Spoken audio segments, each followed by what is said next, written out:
Here's hopefully a short synopsis of something that happened this week that I still don't understand. In office space near a client, a young woman was meeting with her boss. She was, by my estimation, in her late 20s. The boss, also a woman, was giving her feedback and reviewing edits she had made on something that this young woman wrote. They had been speaking in low tones, but their volume got louder toward the end of the conversation because the young woman was getting agitated about a particular edit. So she wrote some article. She's getting edits from her boss. She doesn't like this one edit. This happens all the time in this world. The particular edit was correcting the spelling of hamster to hamster. Now, I'm going to give you to read the spelling. She spelled it, the employee spelled it Hampster. Now, that is not what the word is, obviously. It's hamster, Hamster. Yes. Okay. So she spelled it hamster, like a hamper where you throw your clothes. Yeah. Right? But hamster, meaning the animal, there's no P in there. Okay? Pretty basic. Right. So she spelled it wrong and somebody corrected her. Right. And she's hacked off about it. She had used the phrase like spinning in a hamster wheel in the draft. And it was like they were talking about it being like an op-ed or a speech or something. Mm-hmm. So spinning in a hamster wheel, Hampster. So the boss is saying, hey, we got to change that to Hamster. The young woman kept saying, I don't know why you corrected this because I spell it with a P in it.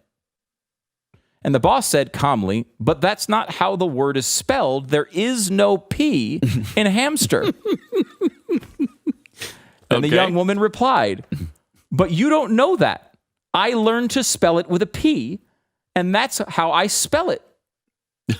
The boss, remaining very calm and professional, let's go to dictionary.com and look it up together. Now, again, all right, as the writer points out, this is a woman in her late 20s, not a fifth grader. Mm-hmm. The young woman insists she doesn't need to look it up because it's fine to spell it with a P because that's how she wanted to spell it. Okay.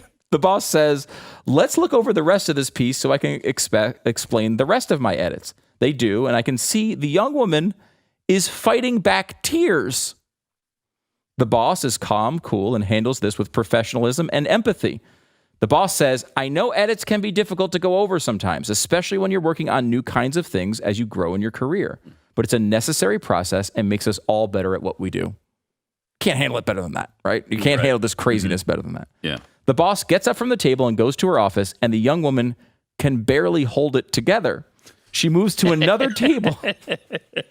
Is there a crying room in this workspace? That's the problem. I hope there is. Apparently there was not. Oh, no. Because she goes to another table in the common workspace area, drops all her stuff loudly on the tabletop, and starts texting. A minute later, her phone rings. It was her mom. So she called her mom. She had texted her mom to call her because it was urgent, and I'm sure her mother might have thought, I don't know, she's in the ER or something. She then, in the common workspace, puts her mom on speakerphone. Okay. She bursts into tears and wants her mom to call her boss. Now, I'm guessing, if I don't know this story, I'm guessing mom will do that because this is obviously how she's been brought up. How else could she be this way, right? Okay. Yeah. She bursts into tears, wants her mom to call her boss and tell her not to be mean about telling her how to spell words like hamster. Oh, my gosh. The mother tells her that her boss is an idiot. This is again on speakerphone. And she doesn't have to listen to her. Wow. And she should go to the boss's boss to file a complaint about not allowing creativity in her writing. Why don't you just spell every word the way you want then? Why not? How would anyone communicate with each other if you could just spell words however you want? The young woman kept saying, quote, unbelievable. I thought what I wrote was perfect, and she just made all these changes and then had the nerve to tell me I was spelling words wrong when I know they are right, because that is how I have always spelled them. Now, that is not the way you figure out whether something is right or not. This is that world, right, where like every fact is morally relative, right? Yeah. Like there's some relative thing. Well, I think it's right, so therefore it's right. I have my truth, right? It's that sort of rationale. Yep. She says, she then went on, still on speakerphone, to tell her mom that I'm very great and often... By the way, there's no embarrassment factor here. No, I know. Everybody's hearing this. You're in a common workspace on speakerphone. I always have those thoughts when you're like in an airport and someone's like in a fight on their speakerphone, like sitting on a bench around. Like what person thinks that's the right thing to do? It's incredible. Like you go to the corner if you have to have this conversation right now, and you do it quietly and calmly. You don't put it on speakerphone and yell swears at the person, but yet that happens like every other time I'm at an airport. The woman then, the employee. Then went on, still on speakerphone, to tell her mom, I'm very great, and offers inappropriate detail about how hungover she was and what she did with her friend and with some guys the night before. So she's saying how wonderful she is, but then also talking about how she's hungover at work on speakerphone in public. And then her mom laughed and laughed. The colleagues in and around the workplace kept looking at one another. Some even put earbuds and headphones on. It appeared as though this was a regular thing with her. She ended the conversation asking her mom how she should bring this up with a boss's boss. I mean, this is a quote, I always spell hamster with a P. She has no right to criticize me. What has happened with the Dobbs case? We have Roe versus Wade overruled, as well as Casey. Oh, my gosh. I don't think I ever thought I would see this day, to be honest with you. But it's a good day. We have talked about this.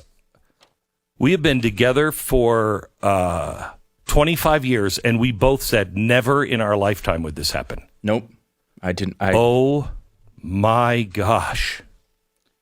It's being widely. Lord, please hear the voice of your people. We are trying to mend our ways. We are sorry it has taken us this long, but please hear your people. Please forgive us for what we have done. My gosh.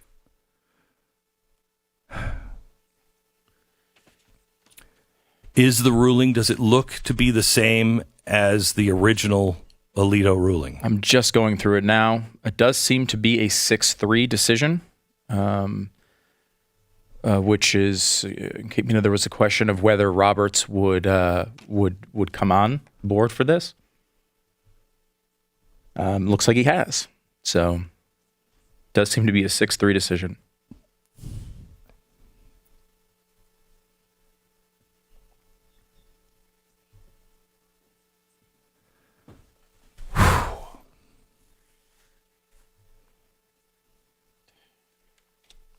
Just let that sink in, America. What Ruth Bader Ginsburg said.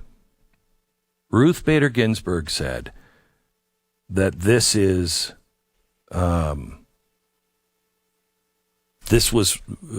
unjustly and decided, Roe versus Wade. She thought it was flawed. And it was. The idea that abortion is covered in the Constitution is not true. It is not true. And everything that is not in the Constitution doesn't make it unconstitutional. It just means it goes to the states to decide. That is the law of the land and has been forever. Even Justice Ginsburg said that. The relevant portion here at the end of the opinion, we end this opinion where we began. Abortion presents a profound moral question. The Constitution does not prohibit the citizens of each state from regulating or prohibiting abortion. Roe and Casey arrogated that authority. We now overrule those decisions and return that authority to the people and their elected representatives. The judgment of the Fifth Circuit is reversed, and the case is remanded for further proceedings consistent with this opinion. It is so ordered.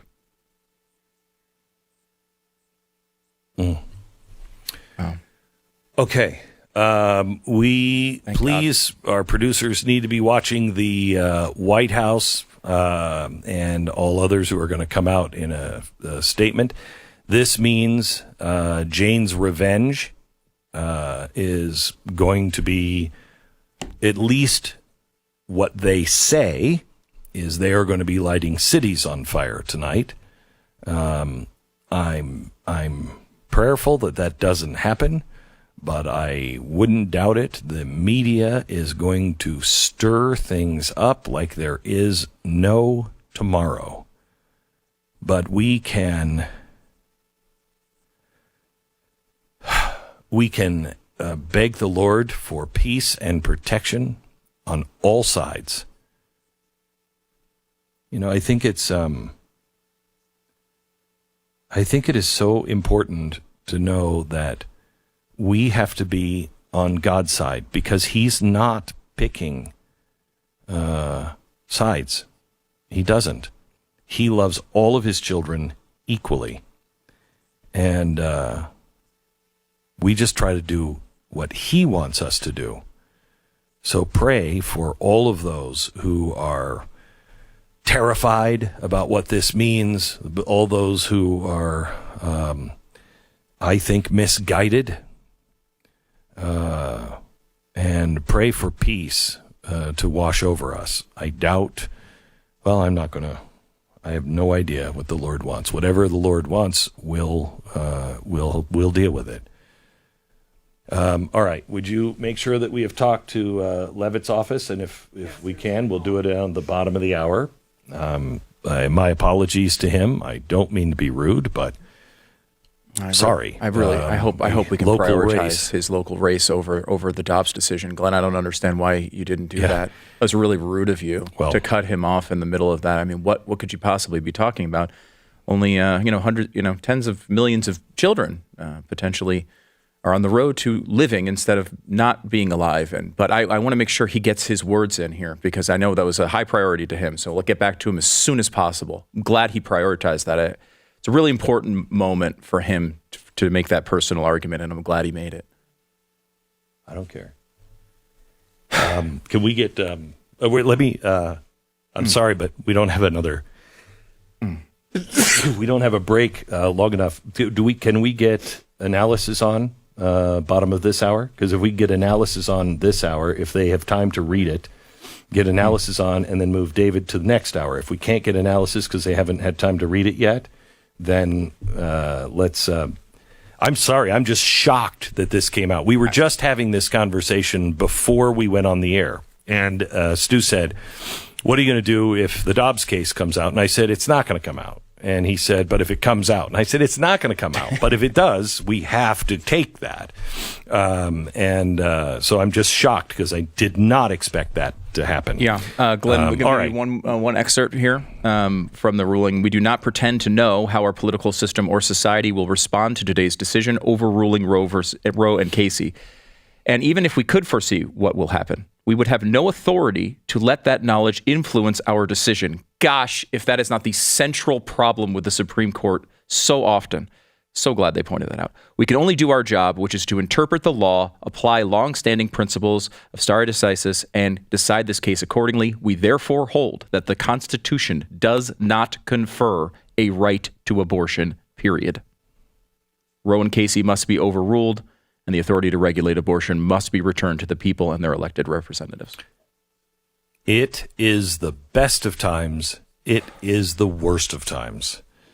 We're going to see miracles in our lifetime, and I think we just saw one. The court writes, "The precedents should be respected, but sometimes the court errs, and occasionally the court issues an important decision that is egregiously wrong. When that happens, stare decisis is not a straitjacket." This is something, of course, we've been arguing for decades, and seemingly is obvious, as you point out. I mean, even Ruth Bader Ginsburg supported this at one point in her career. Many liberal, court watchers feel the same way. This is not a conservative. There's a lot of passion for conservatives on the pro-life side of this, and there's very little appetite for that on the left. However, there is appetite for this being terrible law and an egregiously poor decision made when Roe versus Wade was initially, decided. And so the left has been on board with this, not to say we shouldn't have abortion, which again, this is not what this does. And it's important to remember that overturning Roe versus Wade does very little to stop abortion in this country. It's a very important first step. It won't. But it will. Anyone who wants to get an abortion in this country will still be able to get them. This is why the work that, we've talked about some of these organizations we've worked with is so important. It's about still changing hearts and minds. This will not do it on its own, but it is an important step. So do you remember when I was at Fox and I was talking about why it was so important to be good, be steady, don't fight back the way they want you to fight back? Because Martin Luther King was right. When you put good versus evil side by side, the American people will know it, and they will recognize it, and they will see it. A lot of Americans have been duped, and a lot of Americans, it's very, very difficult. You learn this from the history of Germany and other places. Once you decide and you've gone so far mentally down the road, it takes a huge amount of courage to say, holy cow, I was wrong about this, and switch sides. But I think you're going to see states, California, New York, they are going to become abortion mills.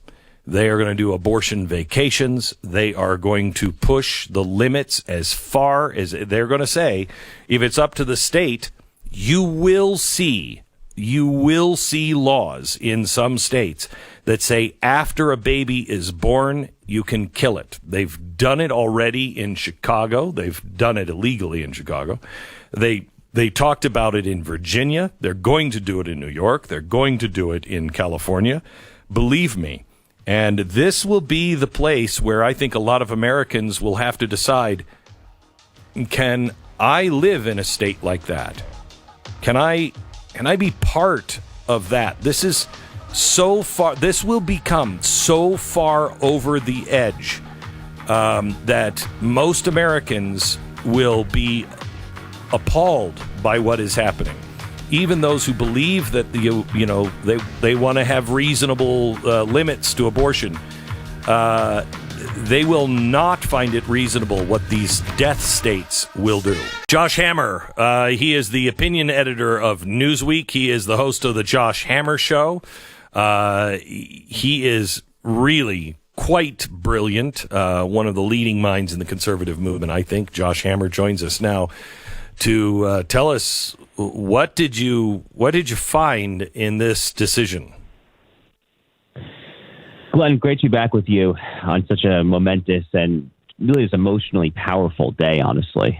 So, look, as you said, this dropped recently. Funny enough, I was in the middle of giving a guest lecture for an organization. I'm on the advisory board of when it drops. So I barely had any time to kind of skim through here, let alone get to the concurring and dissenting opinions. But it looks like this looks very similar to the draft opinion that was leaked by the Politico story a month and a half ago in early May. And I think those of us who were praying that the 5 justices from this leaked draft majority opinion would have the fortitude to stiffen their spines against this unprecedented assault now know that our prayers were answered, Glenn. That's really my takeaway right now. This looks a lot like the leaked opinion. Justice Thomas and Justice Kavanaugh have some brief concurring opinions, but unbelievable. And really just holding aside the constitutional law stuff for a second here, just speaking as pro-lifers, on a day like today, I think we really just need to pause. And I tweeted this out earlier. We need to just be grateful for our half century of pro-life activist forebears who, this issue could have gone away after 1973. That was a long time ago, 1973. I mean, this issue could have just gone away. We owe a tremendous debt of gratitude to the pro-life moral activists, political activists, and of course, yes, the legal activists who fought day in and day out to make sure that this grave injustice stayed front and center of our national political conscience. And in many days, today is the culmination of a half century of fighting for truth and justice. But in many ways, it's also a new beginning for the pro-life fight as well, interestingly. How do you mean a new beginning for the fight? I think it's going to turn, I think we're going to see abortion turn even darker in those states that allow it. Is that what you're meaning by this? Well, look, for a half century now, Roe versus Wade and its progeny, specifically the Planned Parenthood versus Casey case of 1992, they took away from the states, obviously. They arrogated authority away from the states, the ability to attempt to nationally codify one view of the morality of abortion. It happened to be a profoundly immoral view. So the fight now shifts to the states. And the pro-life activists in all the 50 states, especially obviously in red states, purple states, I mean, admittedly, some blue states like New York and California probably won't be able to touch them there. But we have to make sure that our side is well positioned in the state capitals for every red, purplish, and probably even light blue state to make sure that we fight for successful, cogent, and morally consistent pro-life legislation. The state of Oklahoma, actually, just north of Texas, where I know you are, Glenn, they've been leading on this, actually. Governor Kevin Stitt signed into law a fantastic pro-life bill there in Oklahoma a few weeks ago, maybe a month ago or so at this point, that basically just bans abortion straightforward from conception. And there are some, obviously life of the mother exceptions and so forth, but we really need to start thinking about trying to craft legislation now at the state level. But to your point, yes, I do fear, of course, that blue states will only double down in their radicalism. And unfortunately, that's probably only going to lead to an ever greater divide in our country than we currently have today. But obviously, we're going to save, at the end of the day here, we're going to save millions and millions of unborn children. We are going to save human beings who can grow up to cure cancer, who can win Nobel Prizes. I mean, this is just a tremendous win for the human species. I don't really know how to say it than that. I tell you, I saw the stat that I think it was last year or the year before, 20% of all pregnancies ended in abortion. 20%. Wow. That's a shocking number. And we do have our work cut out for us because I think that these states are going to double down. But I think, God doesn't waste anything. There is no waste with God. Even the worst things that could possibly happen turn out to be something good. You know what I mean? You're like, holy cow, how did that just happen? And I think that evil is going to fully come unmasked. I mean, I'm telling you, Josh, I don't know how you feel about this. I think this could be the day of America's Kristallnacht. I can see these pro-life centers being burned to the ground today. They're calling for a night of rage around the country. I mean, I think evil is going to show itself, and that'll scare the American people. Hopefully. I've been thinking about this a lot this week, actually, because I've been bracing for kind of a new George Floyd Summer of Love kind of thing happening this summer, coming to a city or a suburb near you, unfortunately, myself. Look, I live in Florida, Glenn. I know you live in Texas. It is a moment like this where I do think that where you live matters, and who your mayor is, who your governor is, matters. Because law and order and, rioting and anarchy is not really a federal issue. I mean, it is to a limited extent. I mean, in June 2020, Tom Cotton wrote this op-ed that was pretty controversial at the time. I happen to agree with it, where he said, quote unquote, send in the troops. And there is some federal legislation from the Reconstruction era that would justify that.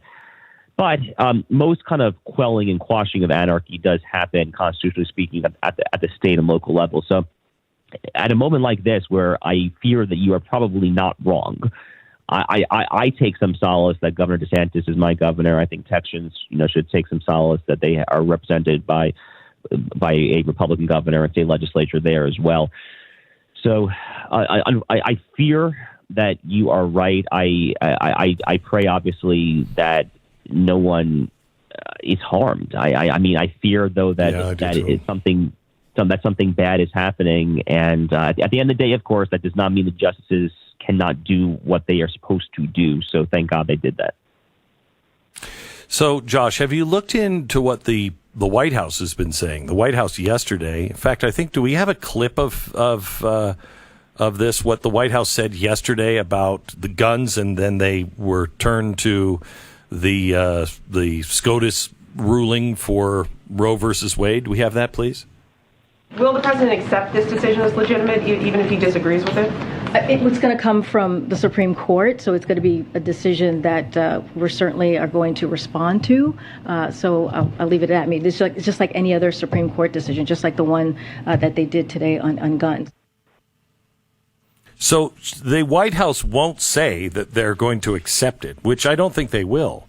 They're talking now about taking doctors and moving them into places like Oklahoma or Texas where abortions will be outlawed, and putting doctors on our military bases to perform abortions. I mean, where does this go when you have a government that is in defiance of one branch of the government? So there's a lot to unpack here. So we should start from first principles. The idea of judicial supremacy, and this is a peculiar thing to say on a day like today where such a pro-life victory has happened, admittedly. But if we're going to be intellectually consistent here, the idea of judicial supremacy, the idea that the justices have the sole and exclusive ability to interpret the Constitution for themselves, and no other constitutional actor in Article 1 or Article 2, let alone the states, has the ability to independently interpret it, that is erroneous. In fact, actually, it was really Abraham Lincoln, actually, who in the Dred Scott case famously opposed judicial supremacy and flouted the Dred Scott ruling, at least as it pertained to everyone other than Dred Scott himself. So I have actually argued in formal legal scholarship and a law review article, actually, that the Lincolnian view of how each branch of government should interpret the Constitution for itself in its own ambit is correct. Having said that, there is a thing called prudence and there is a thing called comedy. And in a moment like today, when it really does look like, and I agree with you, that we are now bracing for riots through the streets, when the political rhetoric is at DEFCON 1, when people are trying to assassinate Supreme Court justices, I think it would be, at a bare minimum, a profoundly imprudent act for the Biden administration to try to undermine this ruling. Now, what they might do is they might try to kind of issue some kind of limp executive orders or issue some regulations that might try to kind of undermine it at the edges here. But at the end of the day, the idea that this returns to the states, there's not really a whole lot they can do about that. I mean, basically, at this point, if red states throughout the country, Kentucky, West Virginia, Kansas, whatever, if they want to go ahead and ban abortion, what can the Biden administration literally do about that? I mean, short of sending in the National Guard to protect Planned Parenthood if the state legislature of Kentucky goes ahead and bans it, there's really not a whole lot they can do. And it's very difficult to envision a world in which the Biden administration literally sends in troops to red states to protect Planned Parenthood if that state legislature goes ahead and bans it. So practically speaking, this is like a lot of tough talk and rhetoric. This obviously is a campaign year in 2022. So there's really not a whole lot that, practically speaking, they can do to actually prevent red and purple states from enacting pro-life legislation. I'm glad to hear that. I know that they have been working on things. I mean, he has said, there's executive orders that I can employ. There are things that I can do. He's talked about a national public health emergency, which I think is crazy. But I would hope that the president would come out today and say, we strongly disagree with this. And you're right. The court is not the end all. But the court did not end abortion. It just said the people should decide. I think that's the best kind of court ruling on any of it. The people should decide what this is and send it back to the states.